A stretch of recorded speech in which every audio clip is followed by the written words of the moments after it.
नमस्कार, आप देख रहे हैं टाइम्स न्यूज और मैं हूं आपके साथ कंचन। भाजपा अनुसूचित जाति मोर्चा के राष्ट्रीय अध्यक्ष लाल सिंह आर्य आज इंदौर दौरे पर रहे, जहां पार्टी कार्यालय में संभागीय पदाधिकारियों की बैठक में शिरकत करने के बाद आर्य पत्रकारों से रूबरू हुए, जिसमें अनुसूचित जाति मोर्चा के अध्यक्ष ने बताया कि आगामी 11 अक्टूबर को प्रधानमंत्री नरेंद्र मोदी के उज्जैन दौरे को लेकर होने वाली तैयारियों के विषय में चर्चा हुई।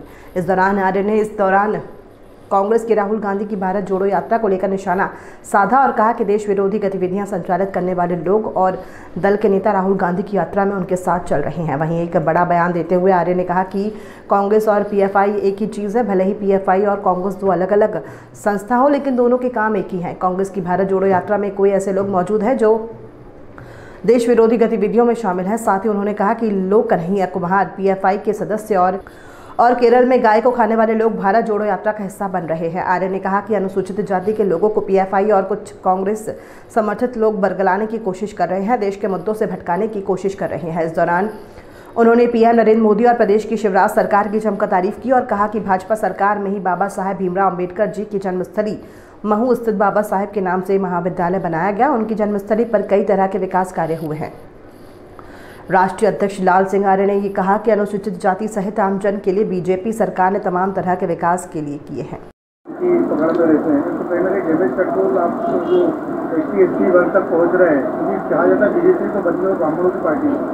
मुझे लगता है पंडित दीनदयाल उपाध्याय ने कहा था अंत्योदय, विवेकानंद ने कहा था नर सेवा नारायण सेवा, नरेंद्र मोदी जी कहते हैं सबका साथ सबका विकास सबका विश्वास।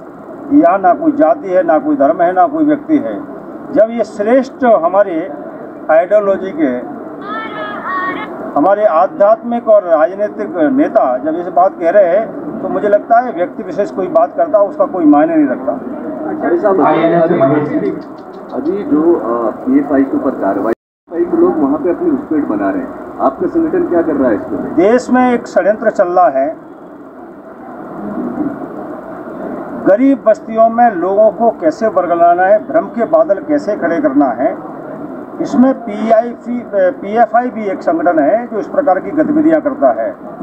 मुझे लगता है उस पर जो कार्रवाई हुई है कहीं ना कहीं इंटेलिजेंस की जो भी एजेंसियां है उनको मिली होगी। वो देश विरोधी गतिविधियों में संलग्न है, दंगे कराने के लिए, लोगों को प्रशिक्षित करने के लिए वो तैयार करते हैं और इसलिए ऐसे संस्थाओं पर केंद्र सरकार की एजेंसियों ने काम किया। ये स्वागत योग्य, अभिनंदनीय है और बाबा साहब अम्बेडकर से बड़ा कोई नहीं हो सकता।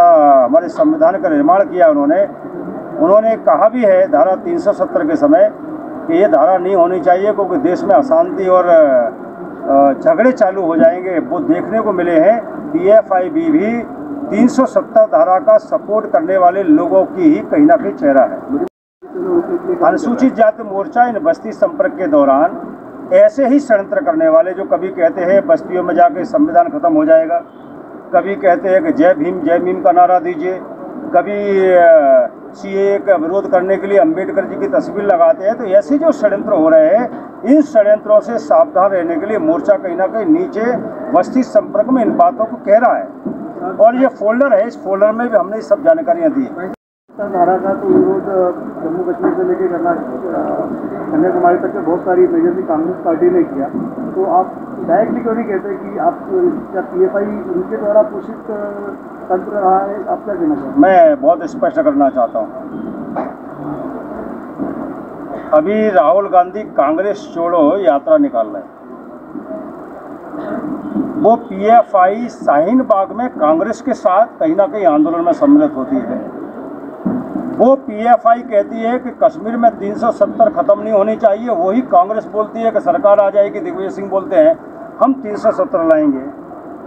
वही एआईएम के मंच पर खड़ी हुई लड़की पाकिस्तान जिंदाबाद के नारे लगाती है, वो कहीं ना कहीं राहुल गांधी के साथ चलती है। वो कन्हैया कहता है कि देश के टुकड़े होंगे हजार, वो उनकी यात्रा में चलता है।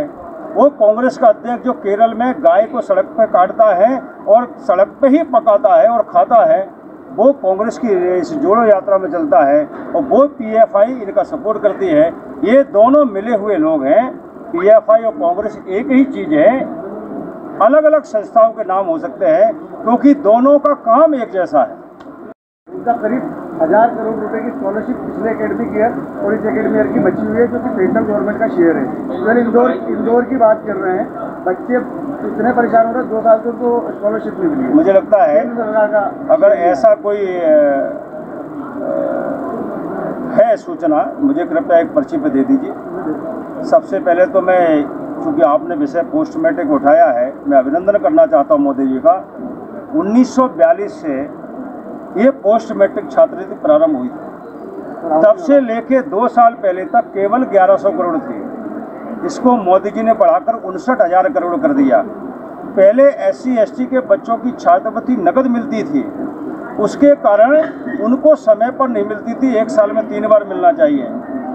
अभी इस अभियान में तय कर दिया है कि बच्चे का बैंक में खाता होना चाहिए और प्रदेश सरकार अपना पहले अंश डालेगी, उसके तत्काल बाद केंद्र सरकार भी अंश में पैसा डालेगी।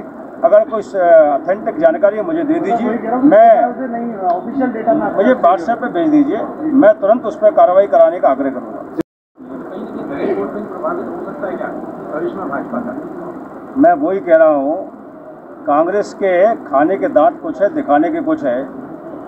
जिसने बाबा साहब अम्बेडकर को 2 बार हराने का पाप किया हो, 1952 के चुनाव में मुंबई में, 1954 के भंडारे को चुनाव हराने का पाप किया हो, जिन बाबा साहब अम्बेडकर ने दलित शोषित वंचितों के लिए संघर्ष किया हो और अहिंसक हिंसा नहीं थी, उन बाबा साहब अम्बेडकर को हराने का पाप किया हो, उनको भारत रत्न नहीं दिया हो, उनका तेल क्षेत्र सेंट्रल हॉल में नहीं लगाया हो, उनका एक भी राष्ट्रीय स्मारक नहीं बनाया हो, उनके लिए गरीब कल्याणकारी योजनाएं लागू नहीं की है, वो दलित समाज अब कांग्रेस पर विश्वास नहीं करेगा।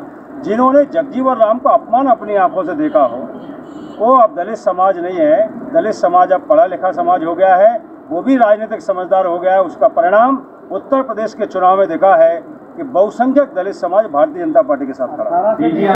उनकी जमीन नहीं दिलवा पाई, जिस तरह आपकी सरकार को प्रदेश में मुझे लग रहा है विषयांतर हो रहा है। कभी फ्री एयरपोर्ट प्रेस करेंगे, फ्री करेंगे तो और विषय पे कर लेंगे, लेकिन अब आपने चूंकि कहा है तो मुझे ये गौरव है कहते हुए कि मैं मिनिस्टर था, बाबा साहब अम्बेडकर के नाम से सामाजिक विश्वविद्यालय शिवराज सिंह के नेतृत्व में ही मऊ में बना है। वो राष्ट्रीय स्मारक जहाँ झोंपड़ी थी, पटवाजी ने वो जमीन को कैसे भी सेना से प्राप्त किया और शिवराज जी ने 12.5 करोड़ का राष्ट्रीय स्मारक बनाकर तैयार किया। अम्बेडकर कुंभ मध्य प्रदेश में कहीं लगता है तो मऊ में लगता है। 4 लाख लोगों की 14 और 13 अप्रैल को कोई व्यवस्था करता है तो शिवराज सिंह की सरकार करती है, और 14 अप्रैल को स्थायी छुट्टी किसी ने मध्य प्रदेश में की है तो शिवराज सिंह चौहान ने। टाइम न्यूज़ देखिए अब आपके मोबाइल और स्मार्ट टीवी पर। लाइव प्ले स्टोर से डाउनलोड करें।